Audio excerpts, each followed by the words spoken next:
First of all, I would like to thank Rabbi Vaknin. He has a way of making a person feel very, very special. His words, I was actually thinking today, what about Rabbi Vaknin? What's his magic? He has like a magic to him. And I felt that he mentioned since the first time I met him, which was a few years ago already, I felt that he doesn't have arms, legs. All he has is a heart. He's one huge heart. Rabbi Vaknin, from head to toe, in Hebrew we say kulo lev, which means his whole entity, his whole essence is one huge heart. It's someone with a smile, with just love. Everything that's supposed to be good in the heart, he has that in his whole essence. And he knows how to make people feel very, very special. And that's because he's a special person and he sees the good in everyone else. And for me to be invited here, for him to ask me to speak to everyone here, it's truly an honor. And not only an honor, it's a pleasure. Because I know that whoever comes to listen to him is quality people. Because he's a quality person and he gives over quality Torah and quality advice. So for me to share some divrei Torah, some chizuk with everyone here, it's truly an honor and it's a pleasure, and I hope that we all grow together. This is not me speaking to anyone. This is all of us hopefully growing together, especially a few days before Rosh Hashanah. Such important days that Be'ezrat Hashem, we have this zchut to be here tonight and to share divrei Torah with each other. So thank you, and thank you everyone for coming.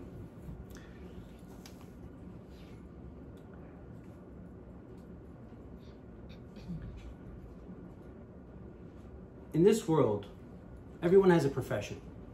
Some people deal with sports, some people deal with law, some people deal with medicine, some people deal with business. If you would ask how many people are combat fighters, whether they're in the army, whether they're boxers, wrestlers, UFC, how many people are in the combat fighting business or industry? Very few. But the truth is that that's a mistake. Every single person is a combat fighter. Every single Jew is living in a boxing ring all year round. Because every single Jew wakes up in the morning and he has nisyonot. He has tests. He has what Hashem expects him, what he really wants to do. And then he has this annoying Yetzer Hara that comes and whispers in his ear and tells him, what are you, crazy? You're going to do what Hashem wants. You're going to do what you really want. You don't even know what you want. Come do this. Come over here. Come look at this. Come talk this. Come do these other actions. And there's constantly this fight between, however you want to call it, the angel on the right, the angel on the left, the conscience, whatever's in your heart, and this other malach, this Yetzer Hara, the evil inclination. And there's constantly this fight. And every second, when we wake up, we're waking up not into an earth that's round. We're waking up into a boxing ring. And we have to put on our gloves or take them off and start fighting. From the moment we wake up, we're in a constant battle. The unfortunate part is that most people don't feel like they're in a battle. They feel like they're coasting through life. Okay, they do good, they do bad, they don't feel the fight. But when this time of year comes around, Chodesh Elul, a few days before Rosh Hashanah, every Jew starts to feel, you know what, I really should do better. The end of the year is coming, Rosh Hashanah is here, Hashem is going to judge me. What did I do this year? What's going to happen with me next year? The world is upside down, no one knows anything. So you know what? I got to do better. I got to improve. I got to do tshuva. I got to do maasim tovim. And then a person starts to feel more and more that he's in this battle. He's in this fight because he wants to do good. And he learns Torah and he reads and everything. And what happens? It doesn't go always so smoothly. The Yetzer Hara comes And he says, what, you think you're going to just get off the hook like that? I have you in my hold. And he starts fighting the person. And a person starts seeing that there's this inner fight within him, and it's not always easy to win. And that's really the life of a person. From the day he wakes up, in the morning, from the time he wakes up till the time he goes to bed, his whole life, it's always a fight. Life is a test, life is a fight. But hopefully now we're feeling more this fight because we want to do good, and it's not always so easy. So what are we supposed to do? So really the Gemara talks about this. The Gemara says, Le'olam yargiz adam yetzer hatov al yetzer hara. What does that mean? That a person who now wants to do good, and the yetzer hara comes to him and says, no, you're not going to go to shiur, you're not going to do a mitzvah, you're not going to do the right thing, come with me somewhere else. Let's go hang out with other people that are not doing the right thing. Only one time, he comes and he starts fighting with you. How does a Jew act? How does the Jew respond to this? Does he just lay down and become a speed bump? Does he just lay down and become a doormat and let the yetzer hara stomp on him and let him do whatever he wants? No. Chachamim say a person has to fight. He has to get in the ring. He can't cower away. And he has to fight the yetzer hara with all his might. And everyone has power. Everyone can.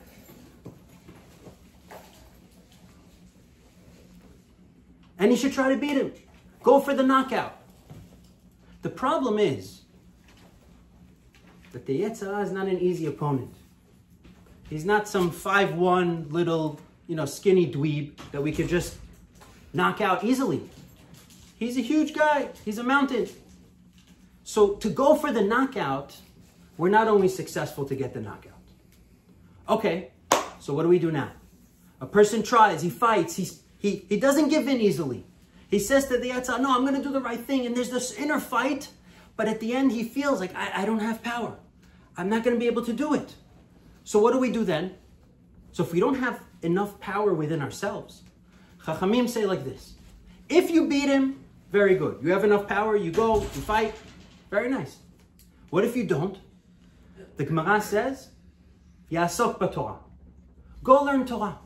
Go to shiur, open up a book, musar, some chizuk, something inspiring. Go to the rabbi's class. He's going to give you inspiration. And all of a sudden you're going to get this boost of, oh, you know what, I want to do good. And it gives you energy and it reignites your fire. And maybe that's going to help you. That's going to boost your energy to go and back in the match in round 2 and knock him out again. Okay, that's a good piece of advice. But that happens many times, that we go to the shiur and maybe it wears off, maybe it works, maybe it doesn't. And we still get back into the match and we feel like I still can't do it. I can't beat him. So what am I going to do now? So the Gemara says, if you beat him with the Torah you learned, good. But what if you don't? What if you don't have the power? What should you do now? What's the next thing you should do? The Gemara says there's another thing to do. Read Kriyat Shema. That's what the Gemara says. The phrase of Kriyat Shema has a lot of deep connection with every Jew. Before a Jew is, when a Jew is in a time of danger, what does he say? Shema Yisrael, Hashem Elokeinu, Hashem Echad. That's the pasuk that almost every single Jew, whether he's religious, not religious, far, he went to yeshiva, doesn't. Shema Yisrael, Hashem Elokeinu, Hashem Echad. That pasuk means something to the Jewish soul, and it can give him a boost of energy. And maybe if you say Shema, you'll be able to muster up some more strength and beat the yetzer hara. So that's the next piece of advice Chachamim give. Okay, but what happens if you try that too and it doesn't work? And this yetzer hara is not giving up. And he's coming at you full force and you feel you're going to be finished. What are you going to do? You're going to lay down? The Gemara says there's one last resort, one last piece of advice that the great Chachamim of the Gemara give us. And what's the last piece of advice? The Gemara says these words. Izkor lo yom hamita. A person should remember the day of death. Everyone's mortal. We're not going to live forever. Everyone's time here is limited. People don't know. A person can live till 120 years and people can live shorter. So if a person feels so heated to do something asur, to do an avirah, to sin, what's going to cool him down? What's going to be that ice, that water that just comes on you and you're like, oh wait, okay, I'm calmed down now. I cooled down. I'm back to my senses. When a person's heated, it's very hard to get back to his senses. Chachamim say, think about the day of death. Think about the fact that we're mortal and we're not going to live here forever. And there's an olam haba and it's just not worth it. You're going to throw away your whole olam haba for 1 second. You're not going to be here forever. Who knows what's going to be tomorrow? The world is crazy. So maybe that'll cool a person down. Okay. Maybe. But one thing bothered me when I learned this Gemara. One word. The word is, again, what Chachamim say is, izkor, which means to remember. Lo. What does the word lo mean? It has two meanings. It's either lo means no, or lo means him. So the Gemara is saying, izkor lo yom hamitah. Remind him of the day of death. And to me, that's not the way you speak. If I'm speaking to you and I want to give you an advice, a piece of advice, what am I going to tell you? Remember the day of death. Not remind him the day of death. Who am I talking to? I'm addressing you. So I should say, remember the day of death. Chachamim are addressing the person. Why are they telling us, Yizkor lo yom hamitah? That's what bothered me. And I think from here we see the beauty of Chachamim. We don't know how wise they were. With one word, they can tell us a whole story.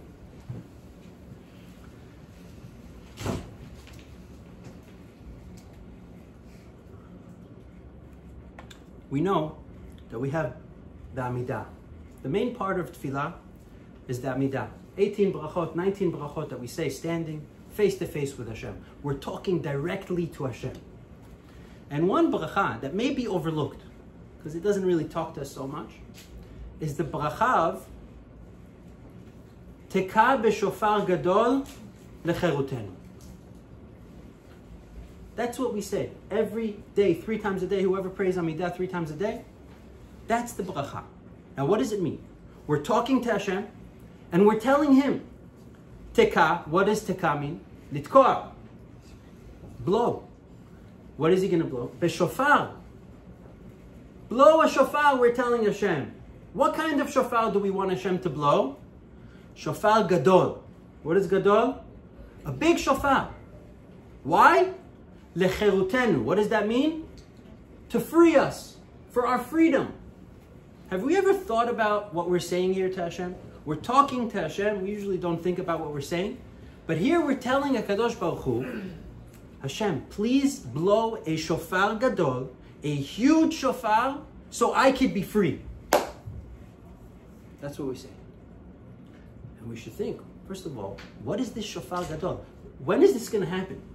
Maybe when Mashiach comes, there's going to be some shofar. What, Hashem is going to descend from the heavens, and he's going to come down with this huge shofar, like the Empire State Building, and he's going to blow it, and then what? We're going to be free? What is this? So really, I think this is one of the most beautiful brachot that we have in Amidah. And it's unfortunate because no one knows what it means. When Hashem created the world in 6 days, he left Adam HaRishon, man and women, he left human beings for the last day. The last thing he created was man and his wife, Chava. And when Hashem created man, it was a very interesting process. First, what did he do? He created the body of Adam HaRishon. He went, he took earth and he took water, whatever he did, physical aspects to his body, his physical body from the dust, from the earth, and he formed a human being. And that human being was laying on the floor. Was he alive yet? He was not alive yet. He wasn't moving, he wasn't talking, he wasn't breathing. It was just a physical shell, a body. And then Hashem says, okay, he's not alive. The body, that's not really the person. What am I going to need to do to give him life? Neshama. A Jew, a human being, is comprised of a physical body, but that's not what's going to be eternal. That's not going to last forever. That unfortunately goes back to the dust. So Adam was sitting in front of him, laying in front of him as a dead body.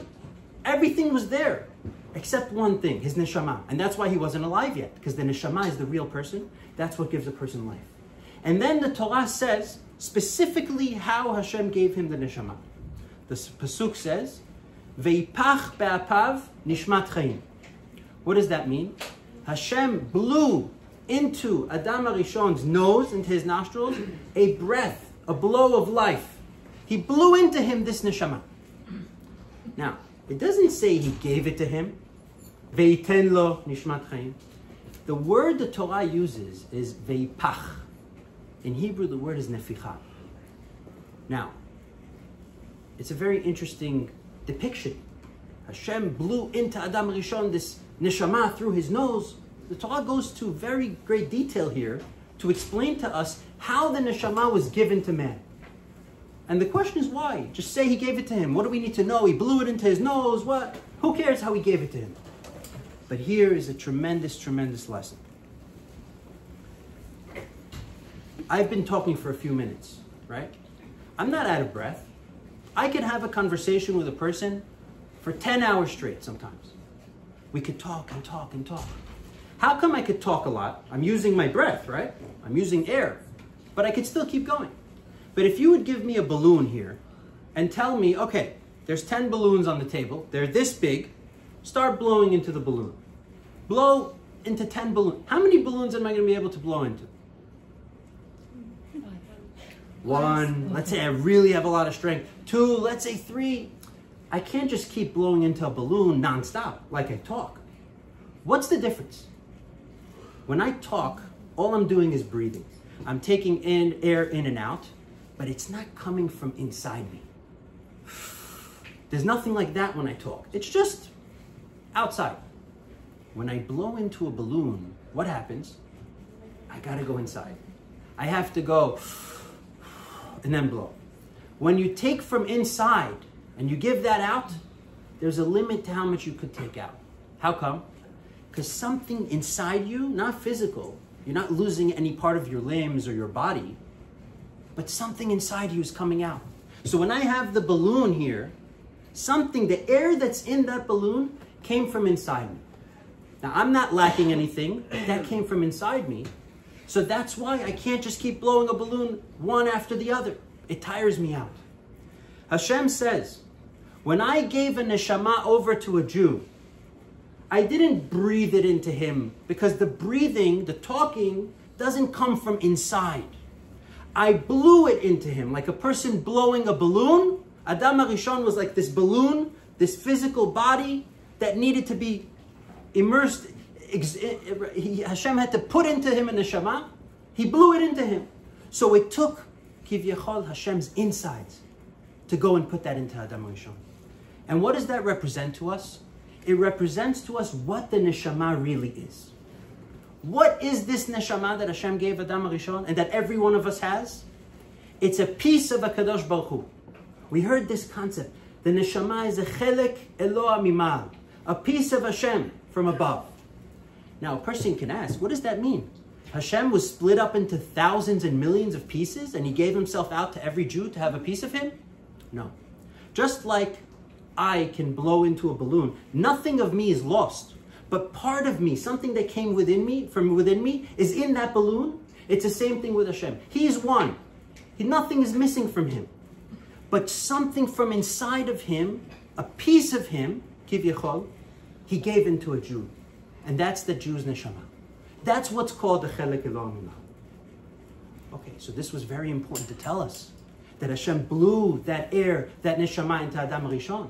Because the neshama is really the person. So we have to know who we are. A person looks in the mirror in the morning and he sees a body. This is who I am. Do I look good? Do I not look good? Am I tall? He doesn't even know he's not looking at his true self. He's really a neshama. That body is going to be buried one day. It ages. It looks different over the years. A person can lose a limb, chas v'shalom. He's still the same person. The body is not us. What's us is this neshama that we can't see, we can't feel, we can't touch, but it is us. We could really touch it. We could feel it spiritually. And what is the nature of that neshama? It's a part of Hashem. Now, what does that mean? These are all high, esoteric, spiritual things. But let's bring it down to practicality. What it means for us is a very simple thing. If a person sins, it's a horrible thing. But does he actually affect God? Is God now any less because he sinned? God is perfect. God never changes. Nothing we could do could alter God. Nothing we could do could defile him. Nothing we could do could taint him. He's always going to be perfect. He's always going to be holy. Nothing can change it. So now let's apply that to that little portion that we got, that we were given. If Hashem can never be tainted, defiled, ruined, nothing can do it. He's always pure and 100% complete. That little portion of us that's within us, that's also Hashem. And therefore, what if we sin? What if we do bad? What if we do things we shouldn't be doing? A person could think, oh, you know what? So I just defiled my whole self. I became tameh. I'm tainted. I'm bad. But the truth is that that's not true. The truth is that there's a part within every Jewish person, that neshama, that portion of him, that no matter what he does, good, bad, horrible, that portion always stays pure. That portion always stays kadosh. It never gets defiled. It never gets tainted. Nothing happens to it. It stays pristine as it is, just like Hashem is. Oh, this is a game changer. Why? Because if that's who we really are, and we have a part within our heart, that part that's in our heart, that always stays pure, that's good news. Because what happens if a person does bad? Maybe he's lost. Maybe he's totally burnt to a crisp, like a burnt match that can never be reignited. No. No Jew is a burnt match. He always has that pilot on. That fire is always kindling within his heart. Now the problem is that anyone who cooks knows there's a little pilot that's very, very small. You can't really cook anything on that. What do you have to do? You have to higher the temperature. You have to higher the flame. And then when the flame is big, you can start cooking a whole meal. So when a person sins, he never extinguishes the flame. It's always there. But what happens to it? It dies down. It gets smaller and smaller and smaller and smaller. And sometimes it gets so small till it's minimum. But beyond that, it can never get smaller. It can never be put out. So it's maybe that small, but never smaller. It's always going to be there. The problem is, how useful is it? You can't do anything with something that's so small. You got to make it large. You got to ignite the fire again. And that's really what happens over here. The Sfarim say that little tiny portion within us, no matter what we are doing, how bad we are, it's in our heart. The heart of a Jewish person. The lev. Obviously, this is all spiritual, right? It's in our heart. How big should that flame be? It should take up the whole heart. It should encompass the entire heart of a Jew. The problem is we sin. We do things that we shouldn't be doing. And what do? We make the flame smaller and smaller and smaller and smaller. So now, if we would look in a spiritual x-ray, right? We have the heart, and it was supposed to be full of this fire, this neshama, but we made it smaller and smaller and smaller. So now what do we have in the heart? A huge heart, and we have a little tiny piece that's this holy neshama. And what happens to the rest of the heart? It becomes hollow. It was supposed to be filled with Hashem, but it's hollow. We hollowed it out. The problem is that there's never a vacuum. Every time there's going to be an empty space, someone's got to move in there. Someone has to take up the vacuum. Guess who moves into our heart? The Yetzer Hara. The Yetzer Hara lives in our heart. The Gemara says, where does the Yetzer Hara live in a person? In his heart. So the smaller the flame, the more room he has to live there. Okay. And that's a problem. You know why it's a problem? Because whenever he goes to live there, he closes the door, he locks it, he seals all the windows, and he makes sure no one's going to come into this heart and reach that flame. Because if they reach that flame and they ignite it, I'm gone. It's like a storage house. Within this storage house, there's a treasure box with gold. It's there. It will always be there. The problem is that you got to access the storage house. You have to break in somehow. And the Yetzer Hara, he bolts it shut. He welds the door shut. He boards up the windows. And he makes sure we can't access it. But it's always there. And that's our job. So now, we're lucky. The reason we're lucky is because we have this little piece that's always there. That piece, where did it come from? Hashem. So it's always connected to Hashem. Guess what's going to happen one day? Hopefully soon. Hashem, he has the ability to break through that warehouse. He has the ability to do whatever he wants. And guess what he's going to do one day? He's going to come and he's going to wake up the heart of a Jew.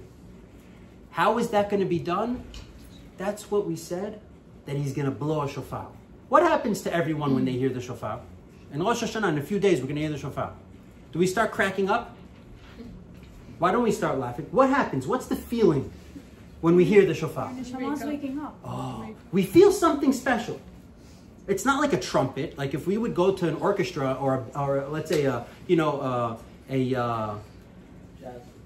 club or like what's it called, a band, right? And we hear now music. That's not going to wake up our neshama. That's good for our ears. But something with this shofar goes inside here, and it wakes up a Jew. Maybe for a second, but it wakes him up. La'atid lavo. Whenever Hashem is going to decide in the future, when it's time to bring the Geulah and to redeem all the Jewish people, Hashem is going to come and he's going to blow what? Shofar gadol. Right? Midnight shofar. What is this shofar gadol? Shofar means he's going to wake us up. I don't know if it's going to be a physical shofar. He might just do something to wake up every Jew in his heart. Whatever he's going to do. But it's called a shofar because that wakes us up. But it's called gadol. You know why it's called gadol? What did we say in the beginning?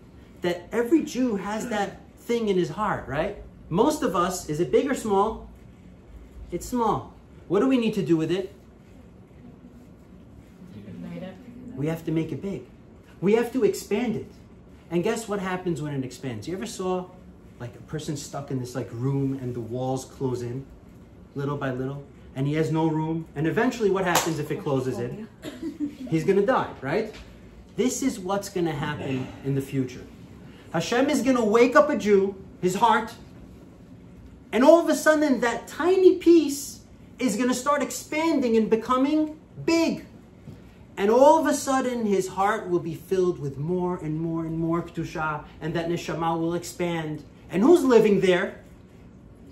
The Yetzer Hara. And all of a sudden, he's going to be like, wait, why is the walls closing in over here? What's happening over here? I don't have any room. I was living comfortably, and now this warehouse, this treasure chest is taking up more room and more room and more room. I have nowhere to go. And eventually, he gets squashed, and he dies. What does it mean he dies? It means that he has no more power over a Jew because a Jew's entire essence will be filled with Hashem, will be filled with his neshama, with Kedusha. It will permeate his whole being. And the Yetzer Hara will have zero power over him. And this is what we're saying every day to Hashem. We ask him, Hashem, please, in my heart, 99% of it, the Yetzer Hara lives there. It's hollow air. He's living there. He's sitting there. He's eating there. He's doing everything he wants there all day long. But I have this little piece in there that's so tiny. And you know what I want you to do, Hashem? I want you to wake me up. Give me this shofar, a wake-up call that will make that little piece big. Make it expand. Let my heart feel a little bit more of you. Come into my life. I want to feel you. I don't want to just pray and say words. I want to feel you in my life. Have a connection with you. Expand that little piece. And then what? Cherutenu. It will bring my freedom from who? From this Yetzer Hara that doesn't leave me alone. From the second I wake up to the second I go to sleep, and all he wants to do is give me hard tests and problems and nisyonot and averot. I don't want him anymore. Let me be free from his shackles. Get him away from me. But I need you to wake me up. And really, this thing that we say to Hashem, Tika b'shofar gadol lecherutenu, it's a pasuk in the Navi. What does the whole pasuk say? The pasuk says, Vaya bayom ahu, and it will be in that day, sometime in the future, probably when Mashiach is going to come. Itaka b'shofar gadol, Hashem will blast the shofar gadol. And what's going to happen? That's the time of Geulah. Now, what happens when there's Geulah? All the Jews are going to go where? They're going to stay outside? They're going to come back, right? Look what the pasuk says. Itaka b'shofar gadol, and then what's going to happen? V'bau ha'ovdim be'eretz Ashur, and the lost ones from the land of Ashur, somewhere far away, they're lost. They're going to come. They're going to hear the shofar gadol. They're going to come. V'anidachim mi'eretz Mitzrayim, and those people who are stuck in Mitzrayim, they're also going to come. What is it trying to say? That when Hashem is going to blow that shofar gadol, all the Jews are going to come back home. That's what it means. But it's interesting, these two types of people, ha'ovdim me'eretz Ashur and hanidachim mi'eretz Mitzrayim. What does that mean? Rav Tzadok HaKohen, he says like this, ha'ovdim, in Hebrew, how do you say something is lost? Avud, ne'evadli, it means it's lost. There are Jews that are lost. What does it mean they're lost? It means they don't even know they're Jewish. Their grandmothers, who knows what, they came, they grew up with Goyim, they have no idea that they're actually Jewish. What's going to be with those Jews? They are Jews. Are they going to be lost forever? They're lost now. Guess what the Navi says? Those avudim, they're lost. They don't even know they're Jewish. When Hashem blasts that shofar, you think it's going to matter if they know, they don't know, they sinned, they don't believe in God. The Jewish heart is going to wake up and it's going to expand, and they're not even going to know what hit them, but all of a sudden they're going to get reborn spiritually and they're going to come back to Hashem. They're going to do tshuva. No Jew will be lost. Those are the lost people. They're going to come back. And who else is going to come back? Hanidachim me'eretz Mitzrayim. Now we know, we have a long history with Egypt. We were slaves there for 210 years. What is so special about Egypt? What does Egypt represent spiritually? It's a good place? It's not a good place. Egypt represents desires. Worldly desires. Ta'avot. Worldly, animalistic, bad desires. Says Rabbi Tzadok, there are some Jews, they're so engulfed in this world. They're so drowning in the desires of this world. You speak to them and all they think about is this and that and pleasures in this world. And you talk to them and you try to tell them something about Torah and Olam Haba and spirituality, but they're drowning in quicksand of the pleasures of this world. And sometimes when someone's in quicksand, he physically can't get up. It's not that he doesn't even want to. He just can't. There are some people that are so engulfed in this world that right now they can't move. But guess what's going to happen when Hashem is going to blow that shofar spiritually and blow up their heart? They're going to come back to. They're going to break free and they're going to come back to Hashem. That's what's going to happen in the Geulah. It's not just that every Jew will get on a plane. Every Jew, doesn't matter how far he is, how lost he is, and how low he is, Hashem will wake up his heart and he's going to come back and he's going to do tshuva. I want to go back to what I said. We said in the beginning, we quoted a Gemara. A person should fight the Yetzer Hara. A person has a bout with his Yetzer Hara. Yetzer Hara says, come, do this, it's not allowed. Oh, I don't want to do it. You're having this inner fight with your mind. So what did Chachamim say? Fight, don't lay down. Go, put on your gloves, beat him, try to go for the knockout. Okay, let's say the guy couldn't do it. He didn't beat the Yetzer Hara. So we had another piece of advice for the guy. What was the piece of advice? Go to shiur. Go listen to some Torah, ignite yourself, get a boost, charge your battery, get some life flowing into your body, and now maybe you'll beat him. But we said that doesn't always work. Now what? You tried again and you couldn't beat him. Say Kriyat Shema. Shema Yisrael, Hashem Elokeinu. Maybe that's going to give you some power. But that also didn't work. My question is very simple. Why is nothing working for this person? He tried to fight himself. He lost.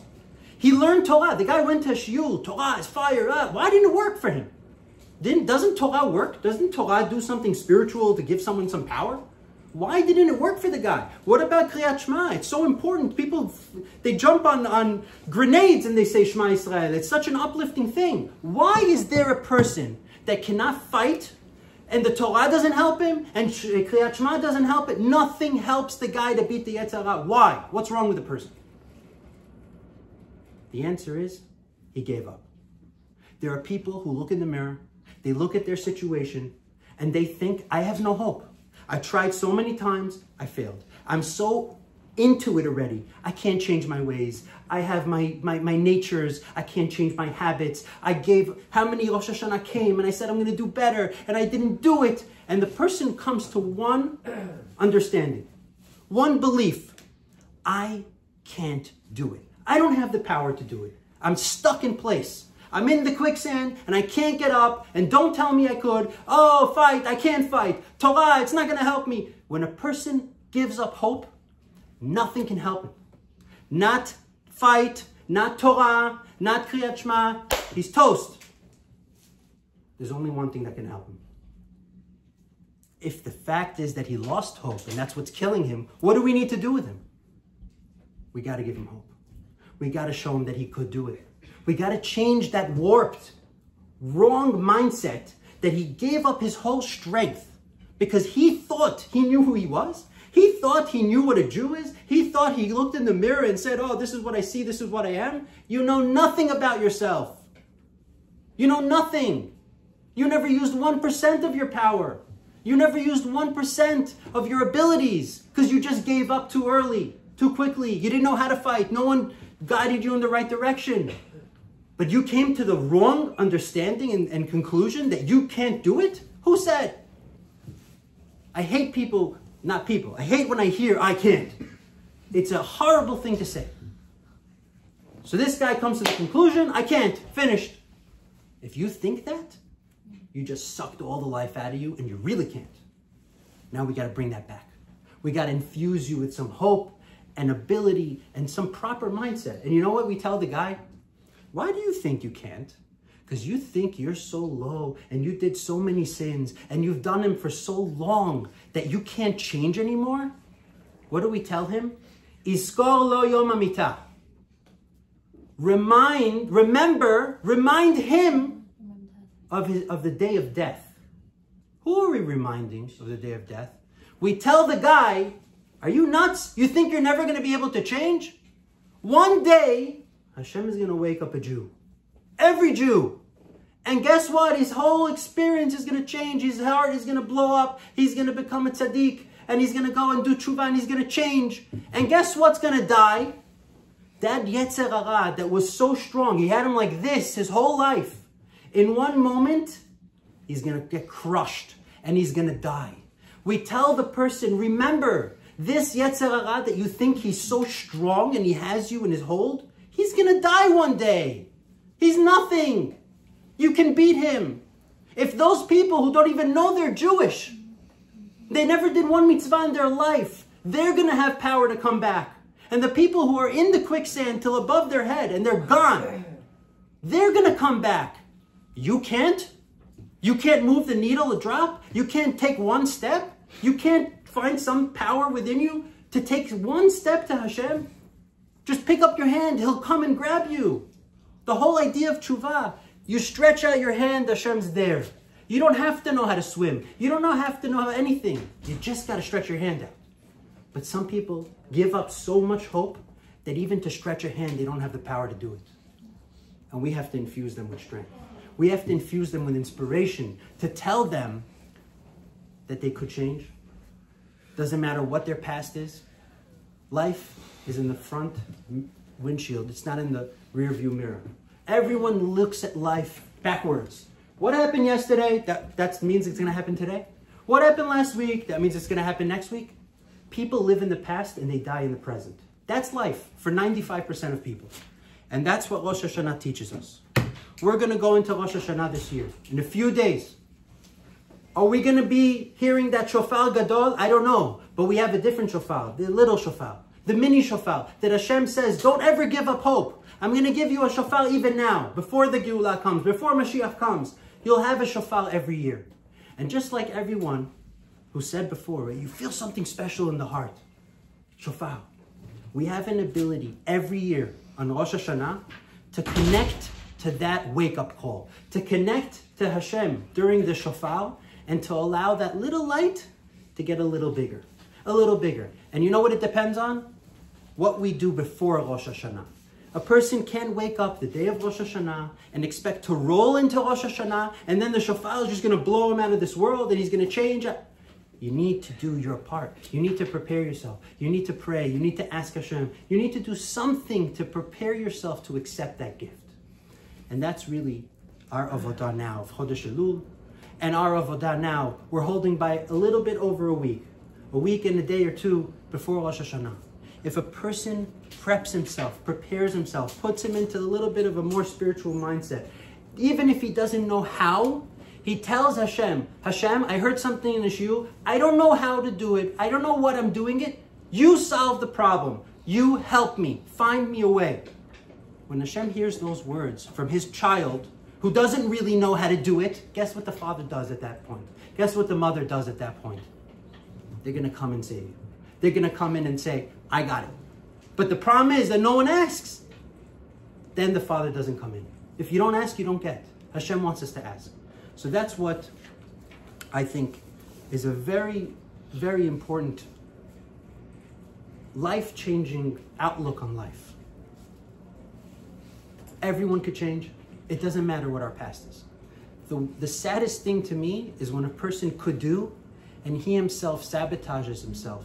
He himself tells himself, no, I can't. I'm telling you, one time I was in a shul and my heart got wrenched. I was sitting and learning and it was after prayers and most people went home and this one guy came with his son.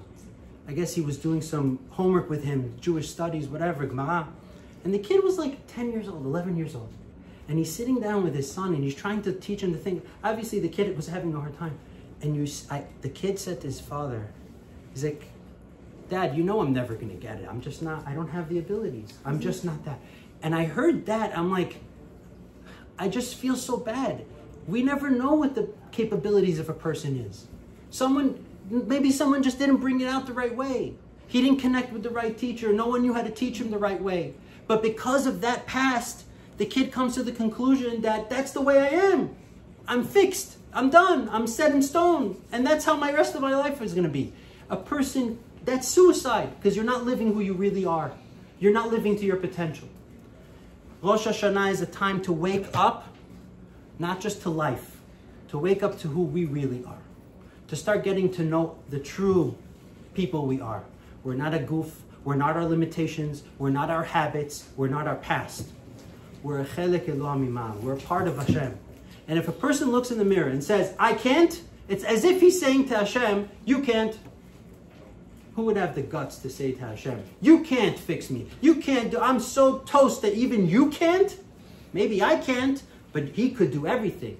And when you realize that you are him, you could also do everything. So Be'ezrat Hashem, we should take this opportunity to wake up to the true selves that we are. We're powerhouses. We're people with an amazing engine that could climb any mountain, but we look at ourselves and we think we're a little smart car that can't move. Change the glasses, see what we really are, and that will get us to the highest of levels. Thank you very much.